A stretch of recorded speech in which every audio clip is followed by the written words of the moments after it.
We're just days away from UFC Fight Night 100, Neal Magny versus Carlos Prates, so it's time for me to give you every single fight on this card, my prediction and breakdown, starting with the first fight of the night, going all the way up to the main event. And let me tell you, we got some heat in that main event, but we'll get to that. So let's get into the first fight of the night. Without further ado, we got Tresean Gore versus Antonio Trocolli. Antonio Trocolli shouldn't have been in the UFC to begin with. He kind of got a gift because he was laying pipe to Mackenzie Dern backstage, but, you know, that gets you some pull. So he got a match against Sharamagomedov in Saudi Arabia earlier this year. Sharamagomedov, I think that was a short notice fight for him as well. He filled in for someone, but Sharamagomedov got it was a third round KO over Antonio Trocolli. Looked like he wasn't going to get it, but then he got it close to the end of the fight. Tresean Gore, he is pretty green. He's coming off of a submission win over Josh Fremd in his last fight. He's only 4-2. He lost to Cody Brundage. He lost to Brian Battle, but like, Brian Battle isn't a terrible loss, and Cody Brundage is like this guy that you can learn from and get better. You know, like Zach Reese, you know, he lost to Cody Brundage, and I'm still going to be picking Zach Reese to win his next fight against that's a spoiler. That's a spoiler for a couple months from now. But we'll get to that one in a bit. But for this fight, I think I'm going to go with Tresean Gore. I think he is going to be a bit more experienced, even though he has a lot less. That might be a crazy thing to say, but I think he's going to look a bit better in this fight. Antonio Trocolli is a guy that doesn't really do well on the feet, even with his reach of 80 inches compared to 75 for Tresean. I think Tresean will have the edge on the feet. He's going to try to keep it against the fence maybe in moments. If it's on the mat, I think that's where Trocolli will have the advantage here.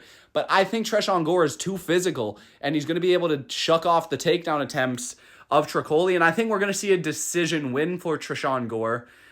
Pretty close fight maybe, but Tresean will take home a unanimous decision. That will be the official pick. Next fight up the card. So we got Ilia Topuria from Wish versus Cortavious Romious from the Contender Series. His name's actually Gaston Bolanos. I was kidding. He's not actually Ilia Topuria from Wish. But he did lose his last fight to Marcus McGee in the second round by TKO. Cortavious Romious won a decision on Dana White Contender Series, but, you know, he does have good grappling. He did win a submission in the fight before that, and he has a lot of submission wins. Gaston has been finished by submission twice, and I think that's what Cortavious is going to get. I don't see another decision, especially after he kind of got gifted a contract a little. Like, you don't usually get a contract off a decision on Dana White Contender Series. You have to put up a good performance. He's still got the contract. I see him getting a finish here over Gaston on the ground. We're going to see an armbar for Cortavious Romious. That'll be my official pick. Cortavious Romious, round 2 or round 1 submission.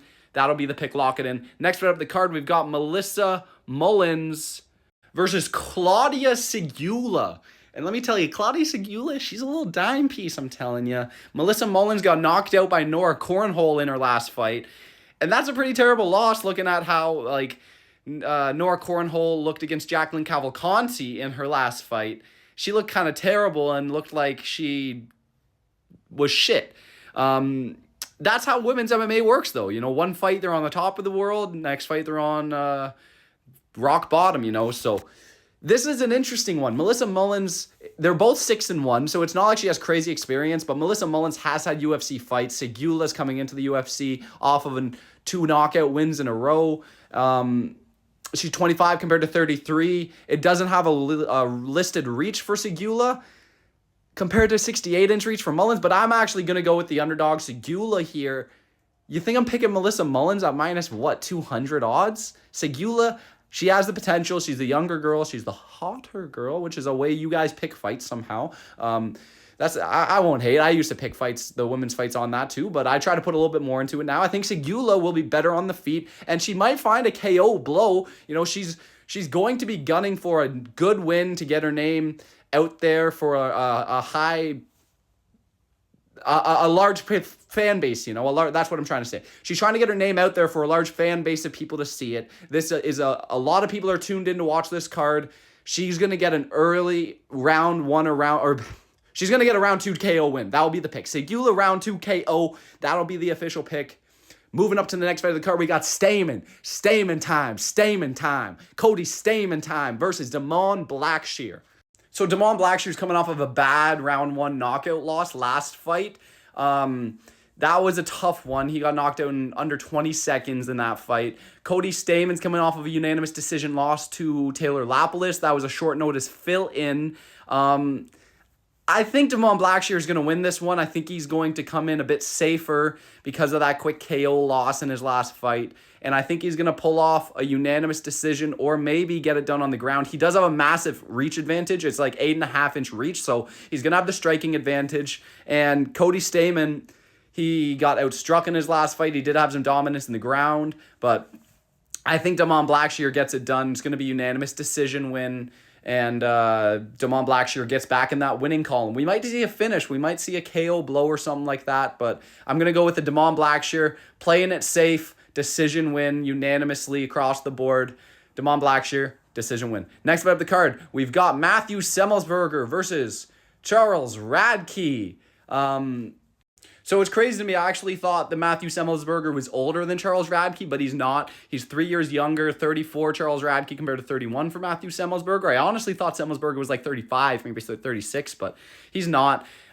He's just kind of shit at fighting in it. You know, he fucking will be winning a fight easily, and then he just does a dumb decision, gasses out on the feet, and just keeps swinging and gets caught and put out. Uros Medic.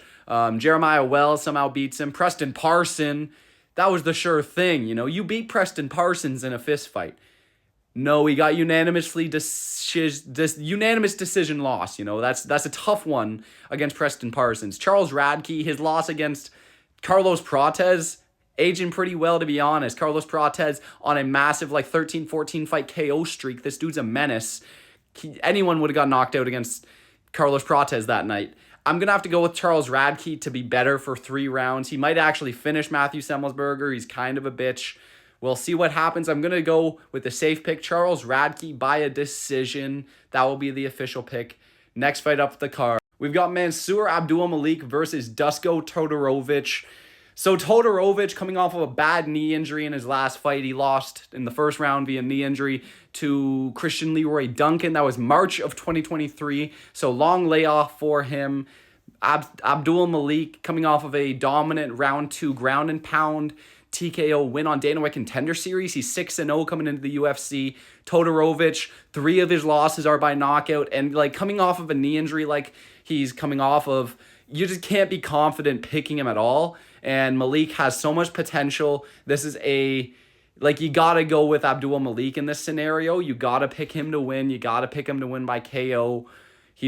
I think it's going to be an easy pick. You know, he's going to take him to the ground, take him to deep waters. He has a reach advantage of 6 inches here, which will be a factor. And I just think he gets it done. Round 1 or round 2, TKO on the ground. That will be the official pick. Next fight up the card, we've got Elizueu dos Santos versus Nicholas Dalby. So this is an old head-ass fight, you know. Zaleski dos Santos is a guy that'll always win a fight when you pick against him confidently. You're like, oh, BSD, he'll get this one done. And then Zaleski, hype train, derailed, you know. Rinat Fakhretdinov. Whoa. Majority decision. Whoa. He's just this guy that loves derailing hype trains. You know, when you're sure he'll lose a fight, he puts in a crazy performance. But I don't see this one being like that. You know, he lost unanimously to Randy Brown in his last fight. Nicholas Dalby was pretty, he knocked down Rinat in that first round. He knocked him down. Rinat sucks at fighting, though, so that's not crazy to do. He lost his last fight. He should have, but he got gifted the decision. I think the heavy breather, Nicholas Dalby, the guy that pushed the pace, I think he's going to get this one done. I don't mind an underdog pick as Zaleski, if I'm being honest. I don't mind it. He probably does have potential to win this fight. You know, Dalby's older. He's 39 years old. Zaleski probably hits a bit harder and has, he's got good counterboxing, good on the ground. I don't mind a pick for Zaleski here, but I think I'm going to go with Nicholas Dalby. This might be the one, I could change this one by the end of the week. We will see how that goes. But for now, I think I'm going to go with Nicholas Dalby to win a decision win here. That'll be the official pick. So let's move on to the main card. Moving up to the main card, the first fight of the main card, we got Luana Pinheiro versus Jillian Robertson. And I'm telling you, this one's a lock. Pinheiro's just not at that level. She lost submission in her last fight to Angela Hill. She lost the fight before that to Amanda Ribas by knockout. She's just not at that level, guys. I'm telling you, this one's a lock. Jillian Robertson is a beast on the ground. That's where she's going to take this fight, and she's going to get a submission, armbar, whatever she wants really on the ground. Round 1, round 2, submission win for Jillian Robertson. I am very confident in this one. There's absolutely 0% chance Luana Pinheiro wins this fight. Lay the hammer down. Jillian Robertson by submission is the official pick. Do not miss out on this one. You want to get it early when the line's hot because it's going to be favored by the end of this week. Jillian Robertson by submission is the official pick. Moving up the card. We've got Gerald Meerschaert versus Reinier de Ridder in his UFC debut. Gerald Meerschaert, he pulled off the impossible last fight. I'll tell you that. He beat Edmund Shabazi, and everyone was picking Edmund. Edmund actually looked pretty good in that first round, but if I'm correct, I'm pretty sure he gassed out. And second round comes along, Gerald Meerschaert gets him to the ground and submits him with ease. But you gotta be honest here, guys. 17 losses compared to 2. And they've both had a ton of fights. Reinier de Ridder's been in one championship for the majority of his career. A lot of submission wins for Reinier de Ridder. I think this one isn't too hard of a pick. I'm going to go with Reinier de Ridder to win this fight by submission in the first round. That'll be my official pick. I don't think Gerald Meerschaert has it anymore, despite being on a 2-fight win streak in 2024 is insane. Gerald Meerschaert, don't do it, buddy. Don't do it. Don't do it. We're going to go with Reinier de Ridder by submission in the first round. That'll be the official pick. Moving up the card, we've got Ricky Turcios versus Bernardo Serpage. So Ricky Turcios coming off of a submission loss to Raul Rosas Jr. Chee-wee-wees. And Bernardo Serpage got his soul taken in his last fight by Vinicius Oliveira. Flying knee in the third round when he had nothing left in the tank. Tough loss for the kid. That's like a career-altering KO loss that he took. He landed flat on his face, was unconscious, just terrible KO loss. You never want to see that for a young prospect like he was. This is actually a tough one because Ricky Turcios has such a funky fight and funky way of fighting. It looks like he's like one of the dancing fighters in Street Fighter, and he's trying to mix in a shuffle while he's fighting. It's some weird shit like that. You never know what Ricky Turcios is really gonna do. He's fainting like a fucking disco fucking hey. He's faking with one of those. It's like, what are you doing on the mat, buddy? He's a very confusing fighter. Bernardo Serpage, I didn't see much that I liked about him in his last fight. He's one of these stalling grapplers, hold you against the fence, and so dominant the way he can hug him. I bet he hugs his mom like that. Whoa, he holds him against the fence. Whopping 7 minutes of cage control time. Insanity. He's one of those types of fighters, so it's tough. I'm gonna go with Ricky Turcios to take this one, I think. And I'm not acting like Turcios is some world beater or anything. I actually really dislike picking him most of the time. I don't really like his look. I don't like how he fights. But you're not going to catch me picking Bernardo Serpage. And I think this underdog pick, this could be a sneaky underdog. A lot of people are counting out Turcios, but he has a 5-inch reach advantage here. And Raul Rosas is a fucking beast. I think Ricky Turcios, there is a world where he can get this done. He has that UFC experience. He's not coming off of a vicious KO loss that could completely derail someone's entire career. He's not coming off of a loss like that. He's coming off a submission loss where he wasn't even out cold. He tapped out, he got out of danger. I think Ricky Turcios will be able to get this done. It could be a split decision, but I think I'm going to go with Ricky Turcios. He's going to be cleaner on the feet, I think. And after suffering a submission loss in his last fight, I think he's going to try to tighten up that grappling, keep it more on the feet, where Ricky Turcios will take home a split or unanimous decision win. That'll be the official pick. Get that underdog money. Moving up the card, we've got Karolina Kowalkiewicz versus Denise Gomez. So Carolina lost her last fight to Yasmin Lucindo. Denise Gomez won her last fight by a decision over Eduardo Moira, which was an underdog win. It was a massive underdog win, I'm pretty sure. Eduardo Moira was undefeated going into that one, if I'm correct. Karolina Kowalkiewicz has only been knocked out once, and it was by the hands of Jessica Andrade, which, Denise Gomez and Jessica Andrade do have a very similar look to them. If you're comparing them side by side, they do kind of look similar. Denise Gomez has put someone out before, but she's not knocking out everyone. She's going to decision most of the time. But the thing is, Carolina's 39 years old. And at that point, is she really going to be wanting to go through a war where she's taking a crazy copious amount of damage? I don't know. This is a kind of tough one to pick. But I kind of do like the odds of a knockout more than a decision win here. I know most of the time you do want to pick a decision if it's a female fight. But I see a knockout here with Denise Gomez. I could see a TKO, getting her against the fence, body shot, something like that, clinch, something like that. I think I'm going to go with a Denise Gomez knockout win, TKO, in the second round. That'll be the official pick.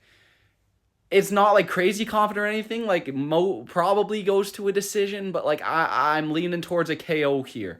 Denise Gomez, round 2 KO, TKO, that'll be the pick. Moving up to the co-main event, we've got Cody Garbrandt versus Miles Johns.